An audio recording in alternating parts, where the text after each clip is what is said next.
मी बघा माझ्या भाषणामध्ये कोणावर टीका करत नाही, कुठल्या पक्षाला उणंदुणं बोलत नाही, कुठल्या उमेदवाराला उणंदुणं बोलत नाही, कारण अशा प्रकारे उणंदुणं बोलण्याची वेळ त्यांच्यावर असते ज्यांच्याकडे काही कार्यक्रम नसतो।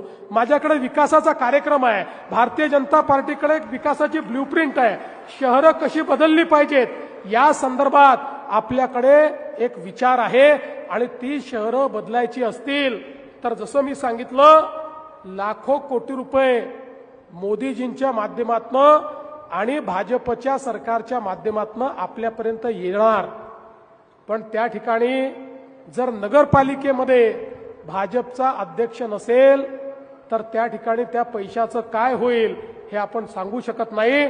कदाचित त्या ठिकाणी हे पैसे मुरले जातील आणि तुमची विकास कामं तुमच्यापर्यंत पोहोचणार नाही।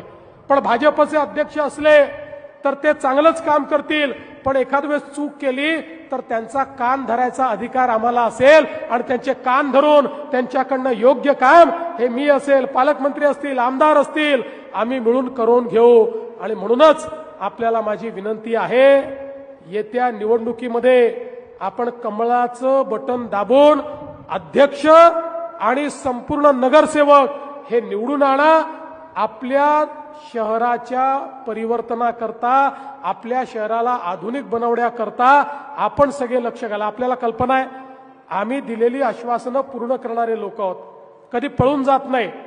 ज्यावेळी आपल्या आशीर्वादाने मागच्या 23 नोव्हेंबरला 232 जागा आपल्या आल्या आणि एक अभूतपूर्व अशा प्रकारचं मॅन्डेट मिळालं, त्यानंतर लोक म्हणायला लागले आता या बीजेपी वाल्यांच्या इतक्या सीटा आल्या की आता हे लाडकी बहीण योजना बंद करणार। 1 वर्ष झालं लाडकी बहीण योजना बंद झाली नाही आणि माझ्या लाडक्या बहिणींना या ठिकाणी सांगतो, जोपर्यंत तुमचा देवा भाऊ मुख्यमंत्री आहे तोपर्यंत काहीही झालं तरी लाडकी बहीण योजना बंद होणार नाही।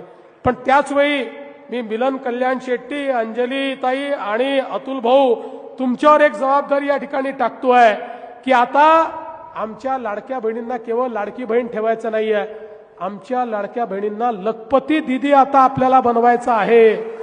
गेल्या 1.5 वर्षामध्ये 50 लाख लाडक्या बहिणी लखपती दीदी झाल्या, म्हणजे ज्या दरवर्षी 1 लाख रुपयापेक्षा जास्त पैसा स्वतःच्या भरोशावर कमवतात, अशा 50 लाख आम्ही केले आहेत। पुढच्या वर्षीपर्यंत 1 कोटी लाडक्या बहिणींना आम्ही लखपती दीदी बनवणार आहोत आणि म्हणून या तिन्ही नगराध्यक्षांवर या ठिकाणी जबाबदारी टाकतोय। ते निवडून आल्याबरोबर त्यांनी